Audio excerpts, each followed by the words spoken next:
Hello friends, நம்ம இன்றைக்கி இதை பற்றி பார்க்க போகிறோம். மல்லி வரப்போகிற எபிசோடில் என்ன இன்ட்ரெஸ்டிங்கான சுவாரஸ்யமான விஷயம் நடக்க போதாங்க பார்க்க போகிறோம். வாங்க வீடியோக்குள்ளே போயிடலாம். நம்ம மல்லி எப்படி வேலைக்கு போகணும் அப்படின்ற மாதிரி ஒரு ஆசையோட ஒரு கம்பெனியில் இன்டர்வியூக்கு போயிருக்காங்களோ அதே மாதிரி பார்த்தீங்கன்னா இந்த ரஞ்சிதா வேலைக்கு போகிறதுக்காக அதே கம்பெனியில் இன்டர்வியூக்கு போனதும் இல்லாத நம்முடைய மல்லி இன்டர்வியூக்கு வெயிட் பண்ணுறத பார்த்துடுறாங்க. பார்த்துட்ட அப்புறம் பார்த்தீங்கன்னா அதை ஃபோட்டோ எடுத்து இந்த ராஜேஸ்வரிக்கு அனுப்பிட்டு கால் பண்ணி, ராஜுமா உங்களுக்கு ஒரு ஃபோட்டோ ஒன்று அனுப்பியிருக்கேன், அதை பாருங்கள் அப்படின்ற மாதிரி சொன்னது. அப்படி என்னடி ஃபோட்டோ அப்படின்ற மாதிரி கேட்டதுக்கு நீங்கள் பாருங்கள் அப்படின்ற மாதிரி சொல்லிவிட்டு அந்த ஃபோட்டோ ராஜேஸ்வரி பார்த்ததும் எங்கே இது மல்லி எங்கேயோ ஆஃபீஸில் உக்காந்துட்டு இருக்கிற மாதிரி இருக்கே, என்ன ரஞ்சிதா அப்படின்ற மாதிரி கேட்டதுக்கு, ராஜுமா நான் ஒரு இடத்துல வேலைக்கு இன்டர்வியூக்காக வந்தேன், அதே இடத்துல இந்த ரஞ்சிதா மல்லியுமே இன்டர்வியூக்கு வந்திருக்கா அப்படின்ற மாதிரி சொல்கிறாங்க.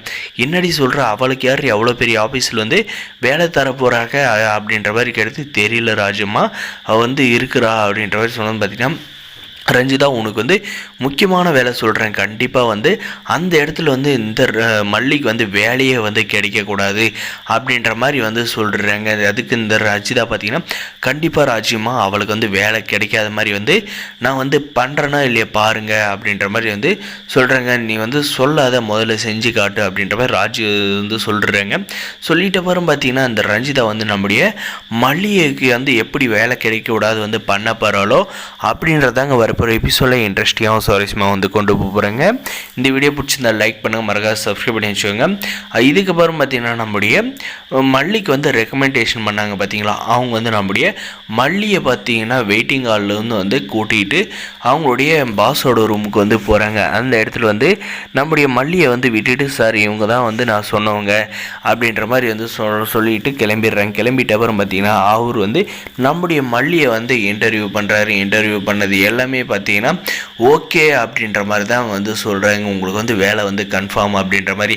ஆனால் பார்த்தீங்கன்னா கடைசி நேரத்தில் குட்டியை குழப்பறன்ற பேரில் இந்த ரஞ்சிதா நம்முடைய மல்லியை பற்றி தப்பாக சொல்கிறாங்க. இதெல்லாம் நான் அந்த முதலாளி ஏற்றுக்காதான் தான் நல்லா இருக்குங்க.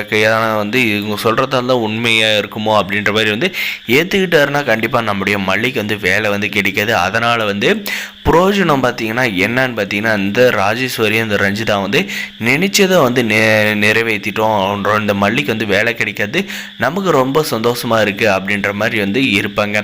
ஆனால் இந்த முதலாளி அவங்க சொல்கிறதெல்லாம் நம்பாத, நம்முடைய மல்லி மேலே எந்த ஒரு கெட்ட பேரும் இருக்காது, அவங்கள பார்க்குறதுக்கு நல்லவங்களாக தான் தெரியுது அப்படின்ற ஒரு நல்ல எண்ணத்துக்காக பார்த்திங்கன்னா நம்முடைய மல்லியோட சுச்சுவேஷனை புரிஞ்சுக்கிட்டு அவங்களுக்கு ஒரு வேலையை அந்த ஆஃபீஸில் போட்டு தந்தால் உண்மையிலேயே அந்த முதலாளியோட தங்க மனசு யாருக்குமே வராதுங்க. நம்முடைய மல்லிக்கு வேலை கிடைக்கணும்னு நினைக்கிறவங்க மறக்காத நம்ம சேனலை சப்ஸ்கிரைப் பண்ணி வச்சுக்கோங்க.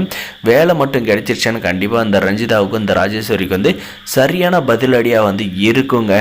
அதை தவிர்த்து இவங்களால் இனிமேல் நம்முடைய மல்லியை எதுவுமே பண்ண முடியாதுங்க. ஏன்னா நம்முடைய மல்லி சொந்த காலில் இருக்காங்க. இனிமேல் அவங்க காசை யாருமே போயிட்டு எனக்கு இது கொடுங்க அது கொடுங்கன்னு கேட்கணுன்ற அவசியமே இல்லைன்னு நம்முடைய மல்லியோட செலவும் வெண்பாவோட செலவும் அவங்களே பார்த்துவாங்க. வரப்போ மறக்காம சப்ஸ்கிரைப்